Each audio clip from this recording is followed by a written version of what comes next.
चंपा रुक, सुन रही है? कुछ अजीब सी आवाज आई। हाँ जी, मुझे भी लगा जैसे कोई बुरी तरह कर रहा हो। कहीं कोई घायल तो नहीं? आवाज तो दर्दनाक है। कहीं कोई जंगली जानवर तो नहीं, या किसी बेचारे का शिकार तो नहीं हो गया इस घने जंगल के किनारे? बचाओ, कोई है, मेरी मदद करो।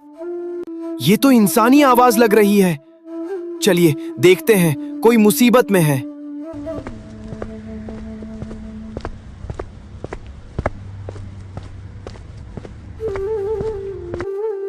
शुक्र है आप लोग आ गए, मेरी मदद कीजिए। हे भगवान, ये घोड़ा बोल रहा है। चंपा भाग, ये कोई मायावी राक्षस है या कोई भूत? डरो मत, मुझ पर विश्वास करो। मैं कोई राक्षस या दैत्य नहीं हूँ। मैं बस एक मुसाफिर हूँ जो अपना रास्ता भटक गया है।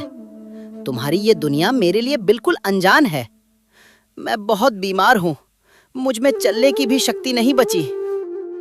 जगदीश जी, देखिए तो इसकी आंखें, इनमें कितना दर्द है। कोई राक्षस इतनी बेबसी से नहीं देख सकता। कृपया मुझे अपने घर ले चलो। मुझे बस थोड़ा भोजन और सिर छिपाने की जगह चाहिए। मैं तुम्हें कोई नुकसान नहीं पहुंचाऊंगा। ठीक है, घबराओ मत, तुम हमारे साथ चलो।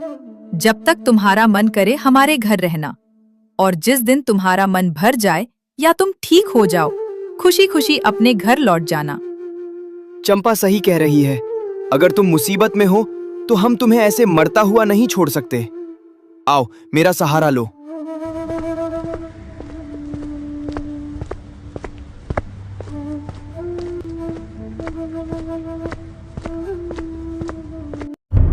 अब बताओ, तुम आखिर हो कौन और कहां से आए हो? मैंने आज तक अपनी पूरी जिंदगी में किसी जानवर को इंसानों की तरह बात करते नहीं सुना। मैं इस लोक का नहीं हूँ जगदीश। मैं एक दूसरे लोक से आया हूँ जहाँ सब कुछ ऐसा ही अद्भुत है। मैं बस सैर करने निकला था, लेकिन इस दुनिया की आबो हवा और रास्तों ने मुझे उलझा दिया। यहाँ की बीमारियां मेरे शरीर को झेलने की आदत नहीं है। दूसरे लोक से? ये तो सुनकर ही दिमाग चकरा रहा है। पर खैर, अब हम सब बहुत थके हुए हैं। तुम अब सुरक्षित हो।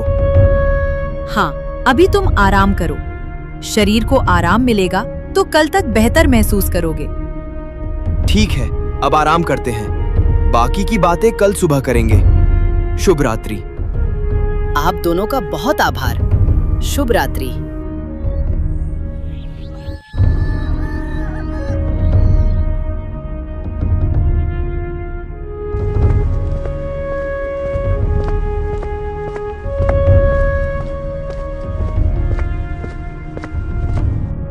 ओ जगदीश, बाहर निकल।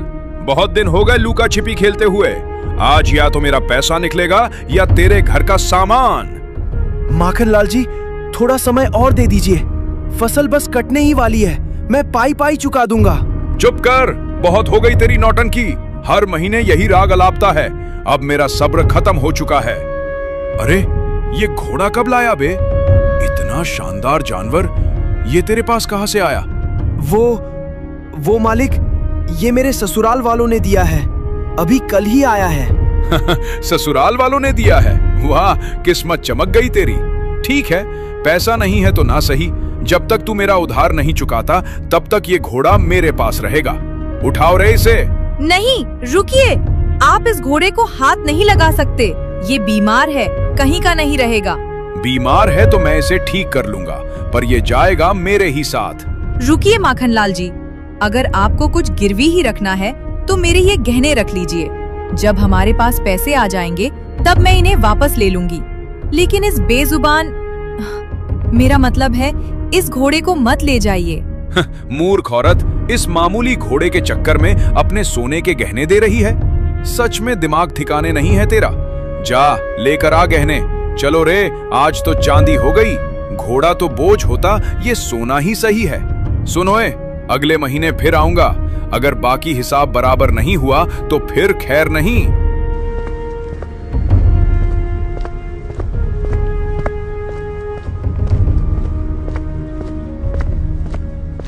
चंपा, ये क्या किया तूने? अपनी माँ की आखिरी निशानी भी दे दी। चंपा, तुमने मेरे लिए अपना सबसे कीमती धन त्याग दिया। मैं तुम दोनों की इस दया को कभी बेकार नहीं जाने दूंगा। चुप कर पगले, उपकार कैसा? जब से तू हमारे घर आया है मुझे ऐसा लग रहा है जैसे मुझे मेरा खोया हुआ बेटा मिल गया हो। तू मेरे लिए सिर्फ एक घोड़ा नहीं, अब मेरे बेटे के समान है। और एक माँ के लिए उसके बच्चे की सलामती के आगे ये सोना चांदी तो क्या, पूरी दुनिया की दौलत फीकी है। चंपा माँ, आपने मुझे बेटा कहकर जो दर्जा दिया है उसका एहसान मैं अपनी आखिरी सांस तक नहीं भूलूंगा। मेरे लोक में वचनों की बड़ी कीमत होती है। आज से आपकी रक्षा और आपकी खुशहाली मेरी जिम्मेदारी है। बात तो सही है चंपा, लेकिन माखनलाल अगले महीने फिर आएगा। अगर हमने उधार नहीं चुकाया तो वो हमें घर से निकाल देगा। घबराइए मत जी, भगवान ने साथ दिया है तो आगे भी रास्ता निकलेगा। चलो बेटा, अब बातें बहुत हो गईं। अब खेत चलने का समय हो गया है। अगर हम सब मिलकर मेहनत करेंगे और फसल अच्छी होगी, तभी तो हम माखनलाल का कर्जा उतार पाएंगे।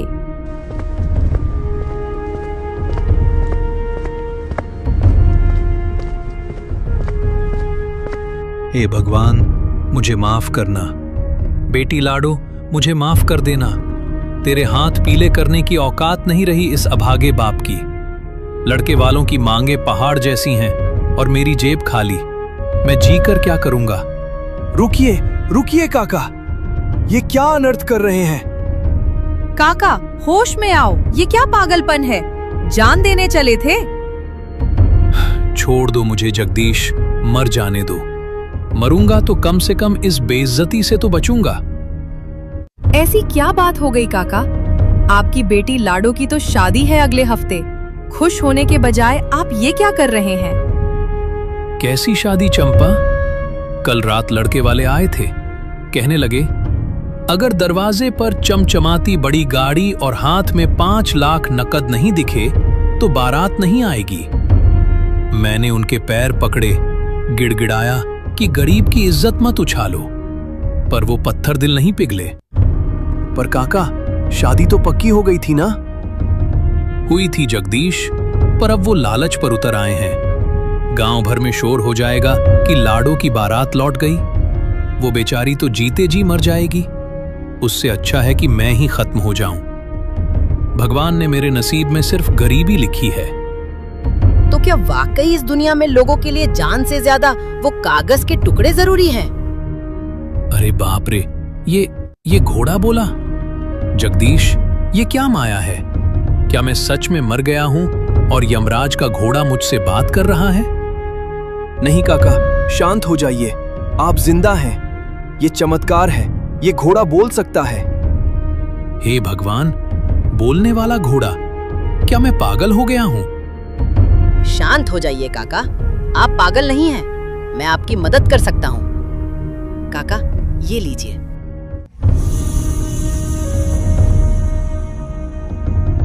इसमें आपकी बेटी की शादी और आपकी पूरी जिंदगी के लिए पर्याप्त धन है। जाइए, अपनी बेटी के हाथ शान से पीले कीजिए। ये सच है? मैं कोई सपना तो नहीं देख रहा। बेटा, तुम जो कोई भी हो, मेरे लिए साक्षात भगवान हो। रुकिए काका, एक शर्त है। अगर आपने किसी को भी बताया कि ये पैसा कहाँ से आया या मेरे बोलने की सच्चाई किसी को भी पता चली, तो उसी पल आपकी बेटी विधवा हो जाएगी। याद रखिएगा, ये राज राज ही रहना चाहिए। नहीं, मेरी जुबान कभी नहीं खुलेगी। मैं अपनी बेटी की खुशियों पर कभी आंच नहीं आने दूंगा। आपका ये एहसान मैं कैसे चुकाऊंगा?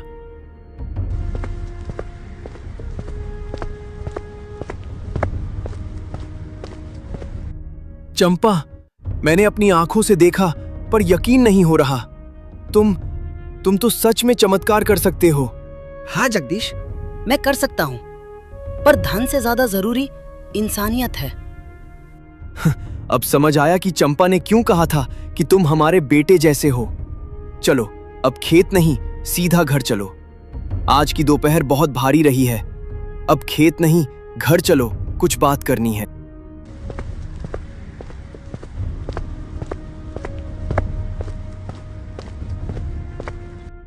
अरे आप लोग वापस क्यों आ गए? अभी तो सूरज सिर पर चढ़ा है। खेत का काम कौन करेगा? फसल नहीं काटेंगे तो कर्ज कैसे चुकेगा? अरे चंपा, अब खेत और फसल की चिंता छोड़।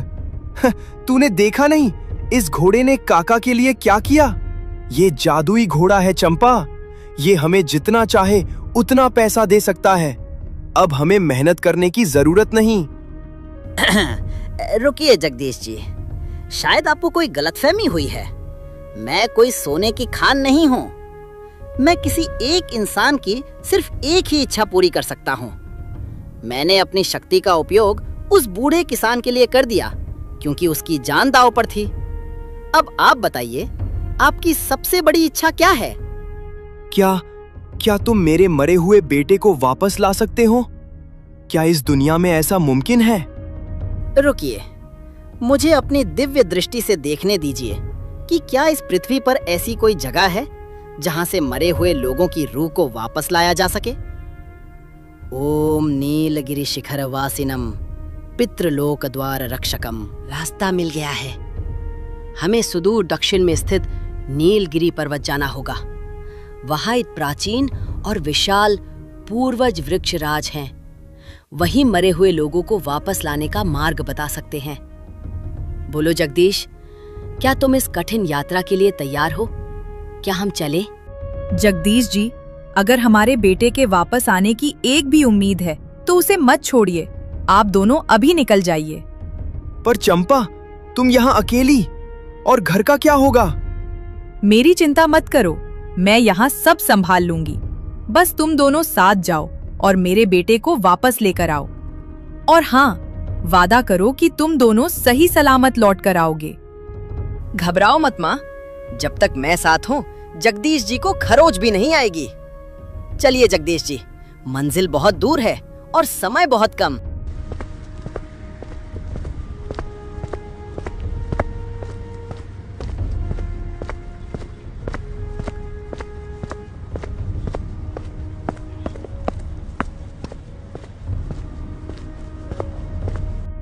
रुक जाओ भाई, अब मुझसे एक कदम भी नहीं चला जा रहा।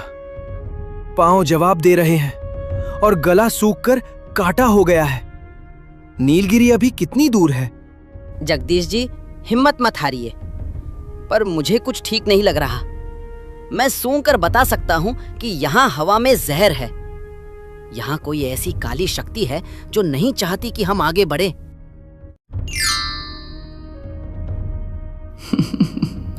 आहा, बहुत जानकार जानवर है रे तू तो। मेरी खुशबू पहचान गया। क्या लचीला और कोमल मांस होगा तेरा। और ये बूढ़ा इंसान, इसकी हड्डियां चबाने में तो बड़ा मजा आएगा। अरे बाप रे, ये क्या बला है? भाई भागो यहाँ से, ये हमें कच्चा चबा जाएगी। भागोगे कहाँ? इस जंगल की महारानी डायना की इजाजत के बिना यहाँ से परिंदा भी पर नहीं मार सकता। तू बोलता हुआ घोड़ा है, तुझे तो मैं अपने जादू के महल में सजा कर रखूंगी। महारानी डायना, हम यहाँ आपसे लड़ने नहीं आए। हम एक नेक काम के लिए जा रहे हैं। हमारा रास्ता छोड़ दो, इसी में आपकी भलाई है। भलाई? मेरी भलाई इंसानी मांस में है। बहुत देर से बहस कर ली, अब मरने के लिए तैयार हो जाओ। ओम वज्र चक्राय स्वाहा, दुष्ट शक्ति स्तंभनम कुरु कुरु, धर्म रक्षणाय घेरा प्रकटनम स्वाहा।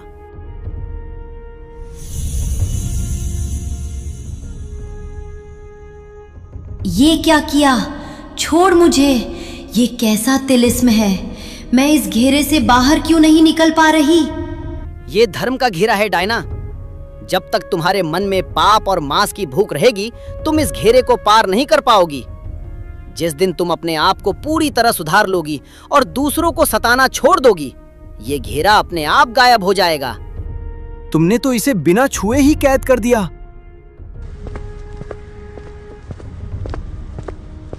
ओए, वापस आ। मुझे यहाँ अकेले मत छोड़। बचाओ।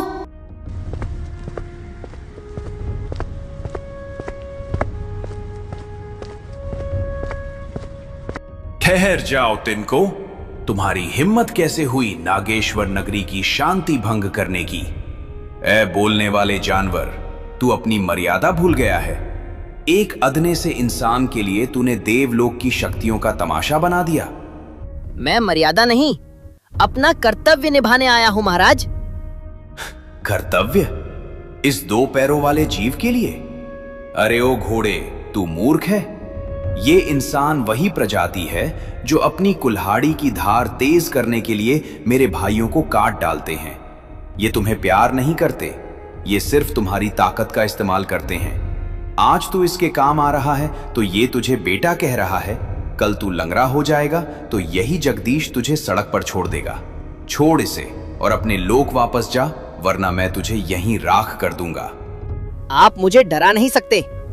मैंने चंपा माँ की आंखों में वो ममता देखी है जो इस सृष्टि में सबसे बड़ी शक्ति है।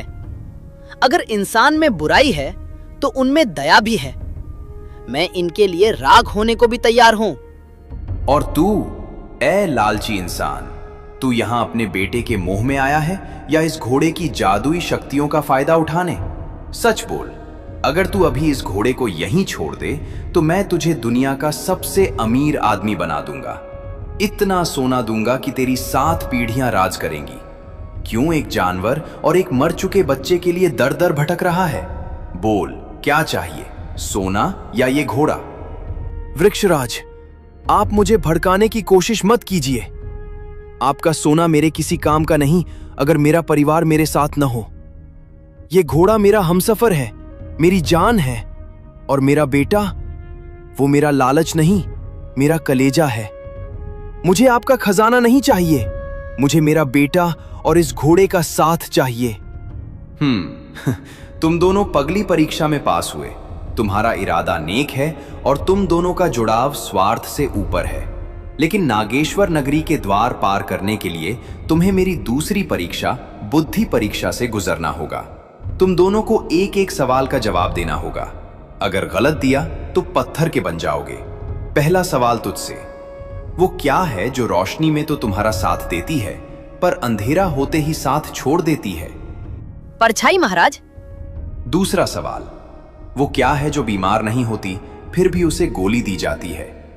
बंदूक महाराज। अद्भुत। साहस के साथ साथ बुद्धि का मेल दुर्लभ है। तुम दोनों ने साबित कर दिया कि तुम इस जादुई दुनिया के रहस्य जानने के हकदार हो। जाओ, वो सामने दिख रही सुनहरी गुफा ही तुम्हारी मंजिल है।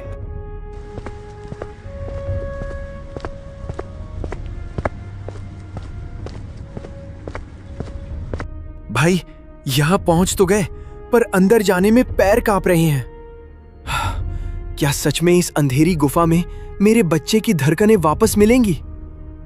हिम्मत मत हारिए जगदीश जी, अब डरने का समय बीत चुका है। यही वो जगह है जहां प्रकृति और परलोक की सीमाएं मिलती हैं। ये वही गुफा है जहां इंसान के दोबारा जीवित होने का वो रहस्य छिपा है जिसे सदियों से किसी ने नहीं जाना। इस रोशनी में एक अलग ही खुशबू है, बिल्कुल वैसी ही जैसे मेरे बेटे के कपड़ों से आती थी। यहाँ की हवा पवित्र है। यहाँ कदम रखते ही हमारे कर्मों का लेखा जोखा शुरू हो जाएगा। अब संकोच मत कीजिए, मंजिल अब बस कुछ ही कदमों की दूरी पर है। अब अंदर चलो और याद रहे, अंदर जो भी दिखे उससे विचलित मत होना। ठीक है, मैं तैयार हूं। अगर मेरे बेटे को वापस पाने का रास्ता यहीं से गुजरता है तो मैं मौत के द्वार तक भी जाने को तैयार हूं।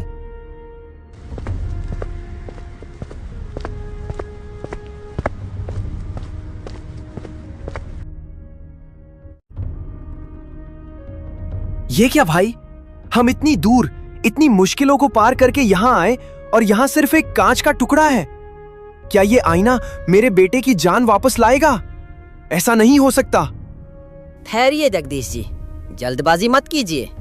ये कोई मामूली कांच नहीं, ये त्रिकाल जादुई आईना है। हमारे हर प्रश्न का उत्तर इसी के पास है, लेकिन अभी ये सुप्त अवस्था में है। इसे जागृत करना पड़ेगा, तभी ये हमसे बात करेगा। कौन है जिसने मुझे युगों बाद पुकारा है?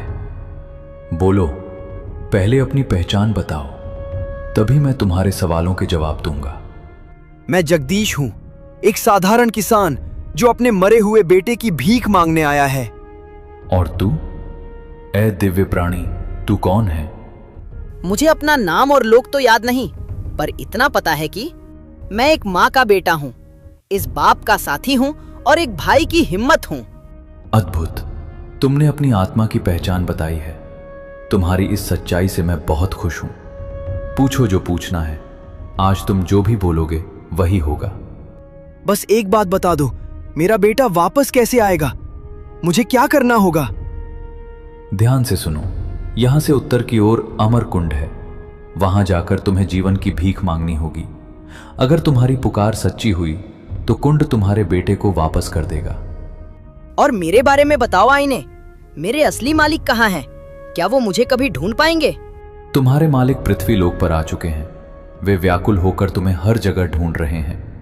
वे तुम्हें वापस अपने लोक ले जाने के लिए बढ़ रहे हैं।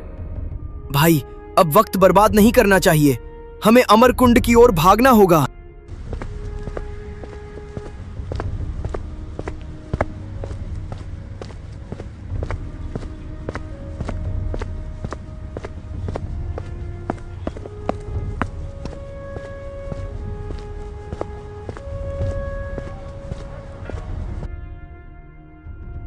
डरो मत इंसानों, मैं तुम्हें खाने नहीं आया। मुझे पता है तुम दोनों अमरकुंड जा रहे हो, पर वहां पहुंचने से पहले तुम्हें मुझसे गुजरना होगा। तुम कौन हो और हमारा रास्ता क्यों रोक रहे हो? मैं भी कभी तुम्हारी तरह एक इंसान था, लेकिन एक भयानक श्राप ने मुझे इस रूप में बदल दिया। आज सदियों से मैं यहां भटक रहा हूं। मैं मरना चाहता हूं, मुझे मौत चाहिए, पर आज तक कोई मुझे मार नहीं पाया। जो भी आता है उसे मैं अपनी रक्षा में मार देता हूं। क्या तुम मुझे मार दोगे?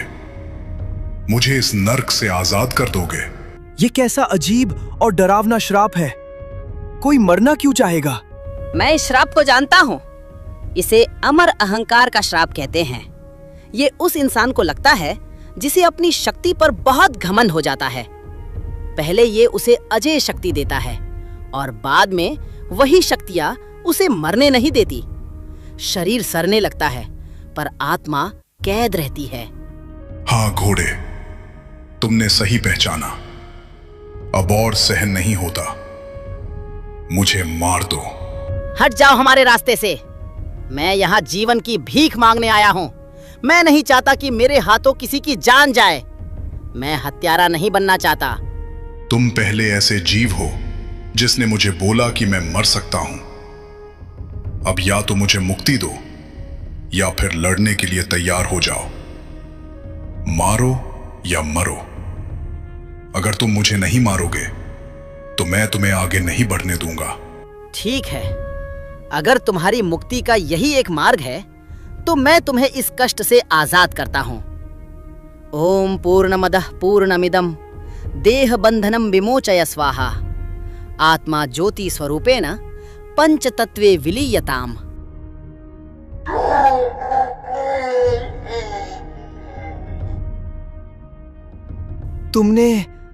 आपने उसे मुक्ति दे दी। ये वध नहीं था जगदीश जी, ये एक भटकती रूह का उद्धार था। चलिए, अमरकुंड अब यहाँ से बस एक ढलान की दूरी पर है।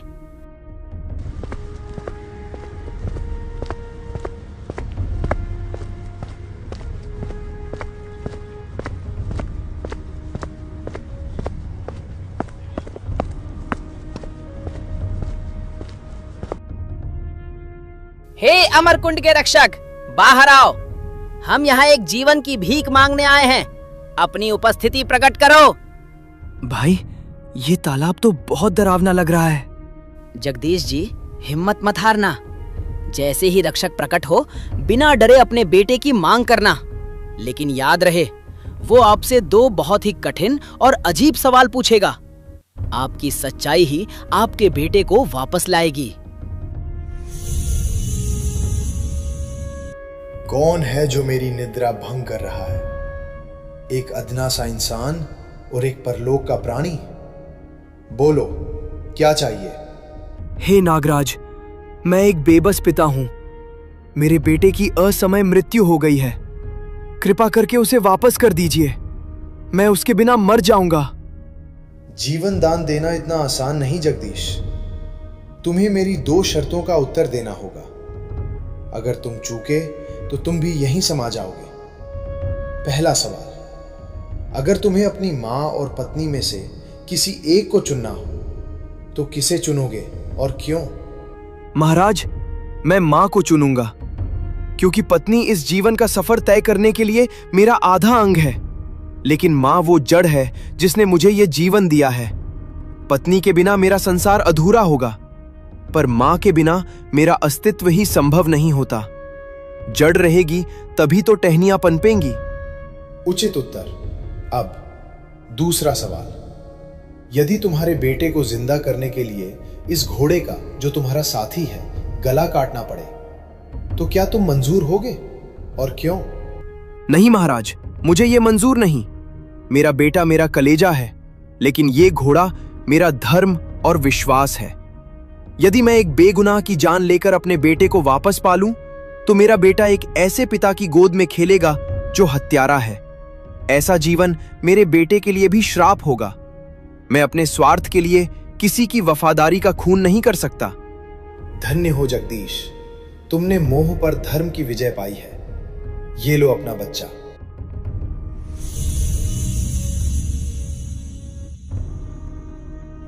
तुम्हारी सच्चाई ने इसे वापस कर दिया है। अब एक क्षण भी यहां मत रुकना। अपने बेटे को लो और यहां से तुरंत निकल जाओ। और याद रखना, पीछे मुड़कर मत देखना। अगर मुड़कर देखा तो वो फिर से पत्थर का बन जाएगा। जाओ।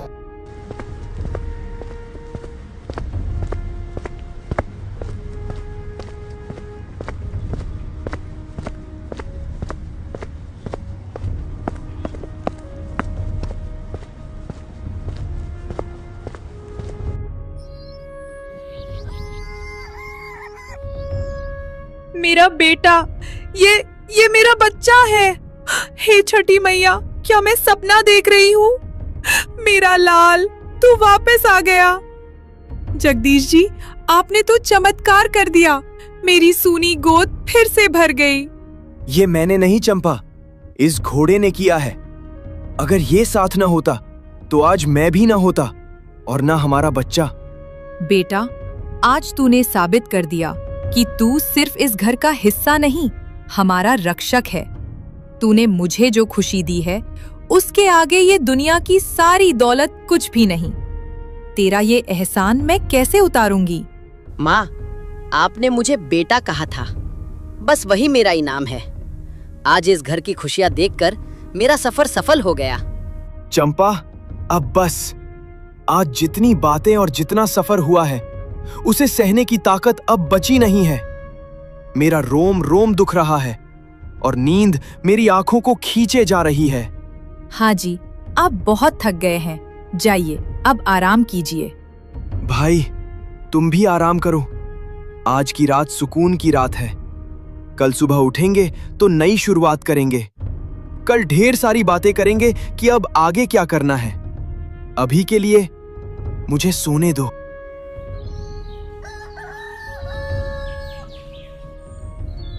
पवन वेग, बाहर निकलो। तुम्हारे वनवास का समय समाप्त हुआ। अब तुम्हें ये घर और ये लोग छोड़कर मेरे साथ वापस चलना होगा। गुरुदेव, आप आ गए। मेरा मन आपको देखकर आनंदित है, किंतु इन लोगों को छोड़ने का विचार मुझे पीड़ा दे रहा है। जगदीश और चंपा ने मुझे उस समय सहारा दिया जब मैं मृत्यु के निकट था।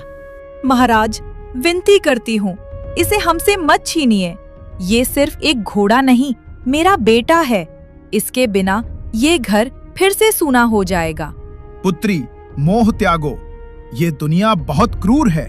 ये स्थान इसके रहने योग्य नहीं है। अगर दुनिया को पता चला कि ये घोड़ा बोल सकता है और इसमें दिव्य शक्तियां हैं, तो लालची लोग इसका जीना मुश्किल कर देंगे। इसे सुरक्षित रहने के लिए मेरे साथ देवलोक चलना ही होगा। बेटा, तुमने कहा था कि ये सबकी एक इच्छा पूरी कर सकता है। क्या मेरी इच्छा पूरी नहीं होगी? बोलो माँ, क्या इच्छा है तुम्हारी? मेरी इच्छा यही है कि तुम हमेशा मेरे साथ रहो, मेरे बच्चे की तरह। मैं तुम्हें खोना नहीं चाहती। गुरुदेव, चंपा माँ ने अपनी सबसे कीमती चीजें मेरे लिए दांव पर लगा दी थी। आज मैं अपनी सबसे बड़ी शक्ति का त्याग करता हूँ। आप मेरी आवाज ले लीजिए, मेरी बोलने की शक्ति छीन लीजिए, पर मुझे यही रहने दीजिए। मैं एक साधारण घोड़ा बनकर इनके साथ रहूंगा, ताकि किसी को मेरी असलियत पता न चले और मैं सुरक्षित भी रहूं। मूर्ख, तू अपनी दिव्य वाणी का त्याग एक साधारण इंसान के लिए कर रहा है। तू फिर कभी बोल नहीं पाएगा, कभी अपनी व्यथा नहीं सुना पाएगा। मुझे मंजूर है महाराज। माँ की ममता के आगे स्वर्ग की बोलियां भी फीकी है। ठीक है, जैसी तुम्हारी इच्छा। मैं तुम्हारी आवाज ले जा रहा हूँ। आज से तुम एक मूक प्राणी हो। मैं जा रहा हूँ, लेकिन याद रखना, जब भी कभी भारी संकट आए और तुम मुझे पुकारोगे, मैं वापस आ जाऊंगा। अलविदा।